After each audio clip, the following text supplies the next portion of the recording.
Well, thing's got some power, I will say that. Here's a close-up view of the quality you can expect from this small air blower.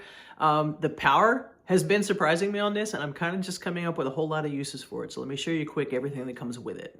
So along with the unit itself, it does come with 5 different tips that you can put on it for sort of directing the air either in a wider flow or a more narrow flow, depending on what you're using it for. So I'll power it on here.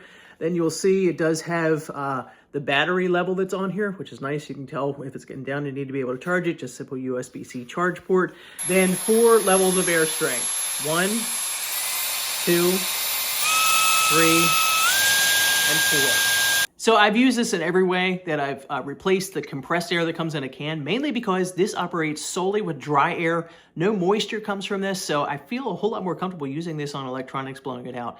I've blown dust out of my car. So even with home cleaning, if you've got dust that's in some crevices, that's underneath cabinets and stuff that's hard to get to with a vacuum, this easily blows it out. That it's going to be easier for you to pick up. And honestly, every day I'm coming up with more ideas of how to use it. Once we get into springtime and being outside more, I'm sure I'm going to have some outdoor uses on it, especially for a deck or something like that. So it's a pretty cool little device, and I'm thinking of more uses for it all the time. I think you will too. I would recommend